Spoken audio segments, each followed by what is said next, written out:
یہ شہر وہ ہے جس نے انگریزوں کے ساتھ جنگیں کی، یہ صوبہ وہ ہے جس نے ایک دن کے لیے بھی انگریز کی حکومت کو دل سے تسلیم نہیں کیا۔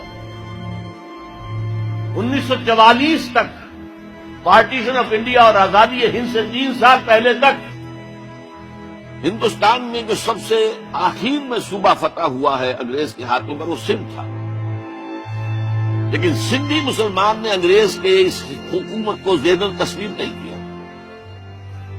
وہاں بہت بڑی تحریک تھی، ہر تحریک، جس نے مقابلہ کیا ہے، اور یہ 1940 جو ہیں ان کے دوران تک بھی یہ خبریں اخبارات میں پڑھتے تھے۔ میں بھی اس وقت اخبار پڑھنے کے قابل ہو چکا تھا کہ آج فلاں ریلوے اسٹیشن کو آگ لگا دی ہروں نے، اور آج فلاں تھانے کو جلا دیا ہے، اور آج فلاں یہ کر دیا ہے، اور یہ جو ہمارے پیر پگاڑا صاحب ہیں ان کے وارث صاحب کو پھانسی دی انگریز نے، اور پھر لاش تک نہیں دی، کہیں ان کی قبر کا نشان تک نہیں، اور ان دونوں بھائیوں کو وہ لے گیا ہندوستان تاکہ ان کی برین واشنگ کرے اور وہاں کی تہذیب و تمدن کا ان کے اوپر رنگ چڑھائے۔ یہ کیفیات تھی کہ جس کی وجہ سے انگریز کو مسلمانوں سے خوف تھا، اندیشہ تھا کہ یہ مسلمان جو ہے اپنی کھوئی ہوئی حکومت واپس حاصل کرنے کے لیے کوئی بڑے سے بڑا قدم اٹھا دیں۔ انگریزوں کو چین سے نہیں بیٹھنے دیا۔ آپ سمجھیے وجہ کیا ہے؟ پنجاب میں کتنے کالج کھولے گئے، بھاولپور سے شروع ہو جائیں، S C college Bahawalpur, Emerson college Multan, Aitchison college اور Christian Forman F C college, پھر مرے کالج سیالکوٹ، پھر گارڈن کالج راولپنڈی، پھر ایڈورڈز کالج پشاور، اس سب میں قائم کیے، سندھ میں کوئی نہیں کیا۔ کیوں نہیں کیا؟ کبھی سوچا آپ نے؟ سندھ میں تو کسی پارسی نے کوئی مدرسہ کھول دیا، کچھ مسلمانوں نے کوئی مل جل کے کوئی مدرسۃ اسلام قائم کر لیا، انگریز نے کوئی نہیں بنایا۔ کیوں نہیں بنایا؟ اسے معلوم تھا کہ سندھیوں کے دلوں میں ہمارے خلاف بغاوت ہے، یہ کبھی ہمارے وفادار نہیں ہوں گے، جب بھی موقع ملے گا ہم پر حملہ کریں گے۔ جبکہ پنجاب اور سرحد کے درمیانی اضلاع جو ہے وہ انگریز کے وفادار ثابت ہوئے۔ پنجاب کی فوج تھی جس نے کہ 1857 میں دلی جو انگریز کے ہاتھ سے نکل گیا تھا دوبارہ لے کر دیے، پتہ کر کے دیے۔ پنجابی تھے، وہ مسلمان تھے، سکھ بھی تھے، مسلمان بھی تھے۔ اس کی خاص وجہ تھی، مجھے یاد ہے میاں طفیل صاحب ابھی زندہ ہے، انہوں نے ایک دفعہ بیان دے دیا تھا بہت سخت کہ سندھی تو فوجی ہے نہیں، فوج میں آتے ہی نہیں ہے، سندھی تو نان مارشل ریس ہے۔ یہ جو انگریز کا پروپیگنڈا تھا وہ ان کی زبان سے نکلا۔ اس کا جواب دیا تھا پھر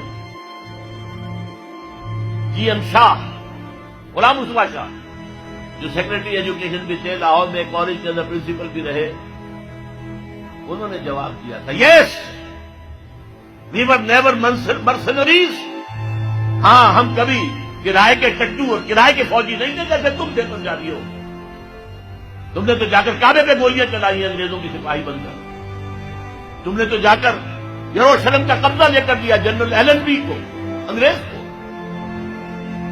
تو یہ سندھ ہے جس میں میں بات کر رہا ہوں، یہ سندھ ہے جہاں خاکسار تحریک بھی بڑی زبردست، تالپور برادران اس خاکسار تحریک کے بہت نمایاں کارکن تھے۔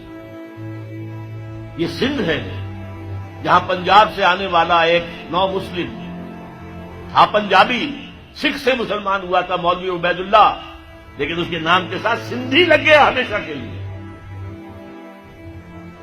مجاہد انسان، حضرت شیخ الہند کا سپاہی عبید اللہ سندھی رحمت اللہ علیہ، وہ سندھ ہے۔ اور میں آپ کو اور بات یاد دلا دوں، سندھ واحد صوبہ ہے اس پاکستان کا جس میں کہ پارٹیشن سے پہلے بھی مسلم لیگ کی حکومت تھی، پنجاب میں یونین پارٹی کی حکومت تھی، ہندو مسلم سکھ مل کر بنائی تھی انہوں نے، مسلمانوں کی پارٹی نہیں تھی۔ مسلم لیگ کو ایک دن بھی وہاں وزارت نصیب نہیں تھی۔ سرحد میں ڈاکٹر خان صاحب کی وزارت تھی، باچا خان کا بڑا بھائی، وہ تو ریفرنڈم ہوا ہے اور غیور پٹھانوں نے پاکستان کے حق میں ووٹ دیا ہے، اور اس کے لیے مولانا شبیر احمد عثمانی رحمۃ اللہ علیہ نے بڑا پارٹ پلے کیا۔